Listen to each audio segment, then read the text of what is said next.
Hello, it's me, and it's time for one of my favorite... Oh, I'm sorry, it's me and... Noah. Sorry about that, and Noah. And time for our favorite time of the day. Yay, favorite time of the day. Not that it happens every day. Unboxing. So, anything can come out of this box. What do you think it is, Noah? A cube. Just a very safe bet. It's a very safe bet. If I were a betting man, I would say the same. Aha! It's getting easier and easier. I think my skills are getting better at unboxing. What do you think? Yeah. My ability to not cause bodily injury. I remember, like, sometimes you think it's a cube, but it really isn't. It really isn't, and then I do the whole video, and it's something else, and yes. Aha, we have not just one, but two puzzles. Wow, they're of roughly the same size. And I've got extra stickers. Stickers, I think it's an assembling puzzle. Well, it looks like it's fairly assembled. You see like an orange and yellow. Orange and yes. Together. Well, let's see. I think it's probably part of a series, and you know how much I like series. Maybe it's like extra stickers if they peel off. Yeah. Oh, I know what this is now. I know what this is.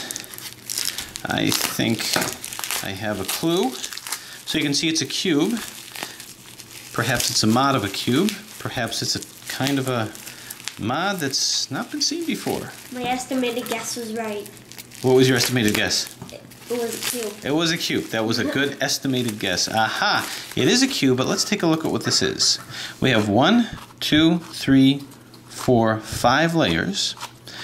And it moves really, really well. Now this is from my contact that does my ghost puzzles. He does a lot of great mods. So this moves just like a cube. Like a normal Rubik's Cube, it's 5 layers. However, it also turns. Let's do some careful motions. This, you can see that it had to do a little bit of structure alteration to make this happen, but it turns along in here too. It's a shapeshifter? It's a shapeshifter, yes. A shapeshifter, and I'm going to test all the... Oh, very nice. Very nice. All right. Well, so this is a windmill cube. I think is what it's called. You can see how deep this goes over here. Fascinating. What they have to do to make this shape make sense. Looks like it's nicely lubricated. Shape-shifting puzzle. Wow, very nice. Very unique. I love the shape. Anyway, this is part of a series. You know what that means, Noah?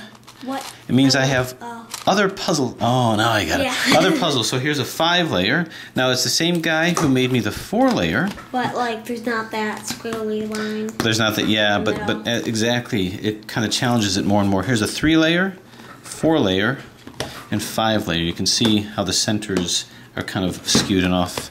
So I think we can maybe guess what this is. What do you think this one is? 6-layer. So very good. I can see your math skills have increased, right? Knowing that I like to. That's called deductive reasoning. Or is that inductive reasoning? Anyway, wow. So I like it when they do higher orders because it tests the limits of possibility. These are engineering feats. It's not just a puzzle, it's a work of art. A work of art that you can play with. Wow, yes, so indeed this is a 6-layer windmill cube. It was either going to be a 2x2 or a 6x6. 4, 5, 6.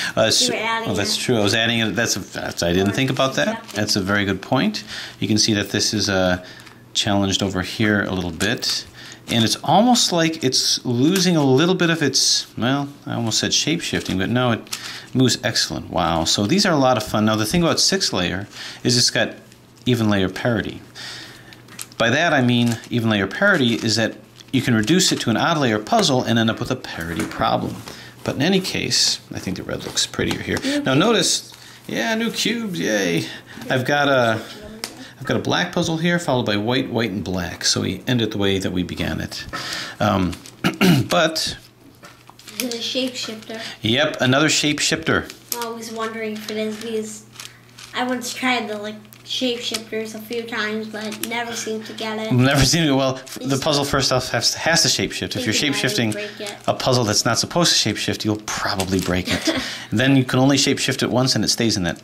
Stays like that. Wow. So yeah. So there's some structure to this that seems to bear it as a little bit of a challenge. I'm going to just kind of play around with it, maybe lubricate it a little bit.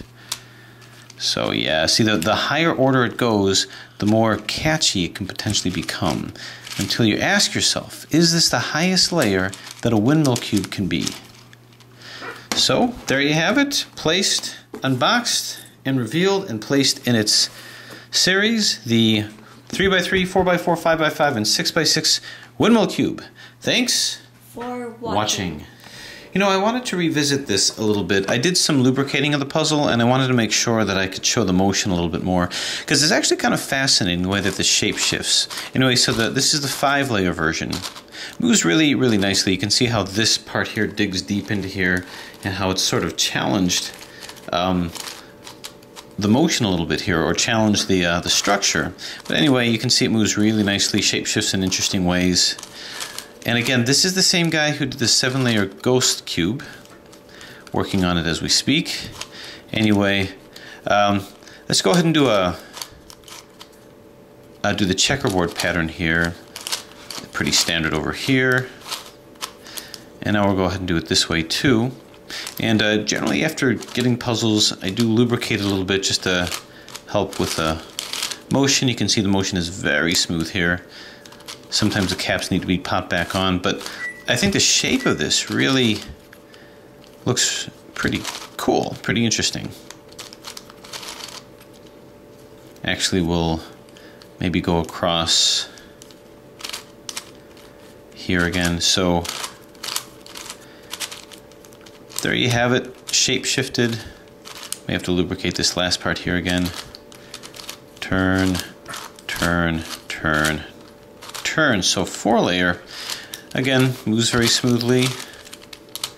Can't help, or can't wait to scramble it. Here's some more shape-shifting moves. Turn. See this, how this moves over here. And I think that there's going to be some interesting equivalencies with this. And just to make sure that I show the motion of the 6th-layer, now this one is pretty fascinating with how it moves. So you can see that the movement is a lot more smooth here, turning in the center. It's usually the center moves that are the most difficult, but here's where things dig kind of deep over here. Here's the first slice, but we'll go ahead and do a checkerboard pattern with this too. Turn and turn. Slice this down over here. Turn, turn. This gets into very interesting shapes actually. Whoop. There you go. And I'll cut across over here. Turn. But like I said, the movement is very smooth. Very interesting shape here, and then we'll cut across over here too. Now it's a matter of lining these things up, so I gotta make sure that all the edges are lined with edges and centers are lined with centers. Once I do that, the movement is very nice. But let's make sure it's lined up. So this shape shifts, it does not jumble, it does not bandage. I guess it's what you'd call a doctrinaire puzzle, whatever the heck that means. Okay, so look at this, pretty cool shape here. So it's a classic checkerboard pattern and scrambled. You're finding the sides. The thing about the windmill cube is you can kind of interchange sides, especially at the bottom. So that promises to cause even more dilemmas regarding scrambling and regarding solving. And if there is enough of a demand of it, I might just demonstrate a full solve and scramble of this puzzle. Turn, turn, and turn. See if we can't get this back. Turn, turn, turn. So I just want to make sure that I show the motion of this. Kind of an interesting shape over here. Turn, turn, turn, turn. Now I still end up with a checkerboard pattern here, which means I gotta go like this. Turn, turn, turn, and turn. And finally, turn, turn. So again, just a little bit of lubricating and it moves like a dream. Once again, incredible quality. So there you have it. Just a little bit more demonstration after lubricating a little bit to show you just how well this puzzle turns, how well it moves. So once again, excellent job. And I want to make sure that I demonstrated this well. There you go. Thanks for watching. Hello Hello, it's me and yet another, and Noah, I forgot Noah, and yet another exciting rendition of unboxing. So, this one I have a feeling that I know what it is. I'm going to take off this expertly placed packaging on this expertly placed package. Take my knife and expertly unpackage it here. Okay, so what do we have? What do we got? A box. We have a box, but it's what's in the box. That's the question.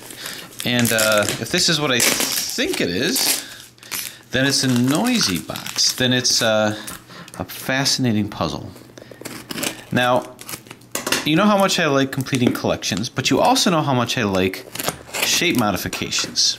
Shape modifications from one shape to another. These things fascinate me. What does shape modifications mean? Modifications? No, you pronounce this fine. That's a situation where you have a puzzle of one shape, and you modify that same puzzle to be a different shape, but still be the same puzzle. Same functionality. This may be that kind of a situation. I'm going to carefully, gingerly, and with a lot of care and patience, take this out. Aha! Oh, I've decapitated it. Wrapping paper. So it would appear. Aha! Okay, here we go. Pull this sucker out. This has been around the world. It looks big. This comes from Australia, I think. Wait, it looks kind of scrambled. If you look through the wrapping paper. Actually, you're right. It does look kind of scrambled. Did I actually get a scrambled puzzle? Well, that's okay. That just gives me more of an incentive to start working on it soon. You didn't solve. Not yet. Not yet. Oh, you're right. It is scrambled. Looks like it's scrambled and shape-shifted. What could this be? And why is it scrambled? Which is good. That'll make it more fun to figure out what it is. Yeah, so you don't scramble it yourself. Maybe I should have a contest with designers where they make a puzzle, scramble it, so it's shapeshifted, and then I have to figure out what it is and how to solve it. Oh, that sounds like a good idea. That sounds like a good idea. All right, you builders out there, make me proud. Okay. So, wow, okay. Yes. One guy built that. One guy built this, and it is, as you can see, it's scrambled. Good job to him. Yes, this is a Trapum product. Trapum is a guy who makes certain, well, I'll show you, brilliant modifications. Whoever makes a cube, I just think they're cool because not everyone in the world can make a No, not everybody can do it. Not everybody can do it with the same skill. Like if you can solve a cube too. Yeah. That's cool. That takes, well, here, this looks a lot like something else that I've seen. This is, this looks a lot like this guy here. This is a hexaminx. This is a hexaminx, which means it's a cube. It comes from this. So this is a megaminx. A megaminx is a dodecahedron. It's like a Rubik's Cube, but it's got 12 faces on it. If you slice it, hack it, and do nasty things to it, you can turn it into a cube, which functions the same way, but actually... I remember you said that word in your collection video. It shapeshifts. This guy looks like it's of the same caliber. What this is a hexaminx crystal. It's the same function as this puzzle, which turns like this, but turned into a cube. How many sides does it have? Oh, it's got 12 sides. Well, this one is going to have 6 sides, but it's based on a 12-sided puzzle. So this, like that, this cube. Well, sort of. That's this. It's a cube form of this dodecahedron. It's a good question, Noah. So this move over here that I just turned is equivalent to this move over here. You can see that it's not just moving on the face. That one is curving down. This one's just going to the side. Yeah, exactly. So it's the face, but it also drags a large portion of the next face with it, right? Yep. Well, this, as it moves, you can see it drags a large portion of the next face, and these little slivers here, these edges here, are probably equivalent to, say, this tiny little edge over here. So my challenge is going to be to solve this like a crystal pyraminx. This is a crystal pyraminx, so this is a crystal hexaminx. So you can solve like a cube that looks like another cube. Well, I'm solving a cube that's actually a dodecahedron that's made to look like a cube. So basically, Once I get it solved, it'll look, I'll say this is to this as this is to this, but I have to figure out how to solve it first. So that's what I'm going to try to do. But anyway, there it is, crystal hexaminx, and I'm gonna see if I can navigate my way around this. All right, thanks for watching. Okay, so I just solved the hexaminx crystal, so I wanted to make sure that it did it justice. By the way, interesting puzzle to solve. As long as you keep your perspective about you, it's pretty much like solving the crystal pyraminx. There's an interesting parity situation that happens with this puzzle over here. When looking at it, this movement over here is consistent with this movement over here, where you've got your center space in over here, and basically what you have is your edges. Your corners actually are this. You can see that this corner looks a lot like this. So corner, this slice here is an edge, corner, edge, corner, edge, corner, edge, and you can just keep going all the way around until you come back to the center over here. So that's pretty difficult to keep in mind sometimes, because you have to correlate one solve with another. But anyway, so there's your shape shifting, incredibly smooth. Just like all of Trefum's product, it's hard to believe that this was modified from something else. Anyway, we can now put things kind of more into perspective here now that it was solved. Let me see if I can find... There we go. Okay, not too bad. The color scheme is a little different. But in any case, so hexaminx crystal, hexaminx. Here's the actual pyraminx crystal, and here's the dodecahedron. So dodecahedron versions over here, and the square versions over here too. And I've always been fascinated with the process of converting one shape to another. So basically, this is like solving a kilominx over here. If you just wanted to do the corners, kind of like you would do over here. Then you've got these little areas in between. It's kind of interesting to look at the comparison between the hexaminx and the crystal hexaminx.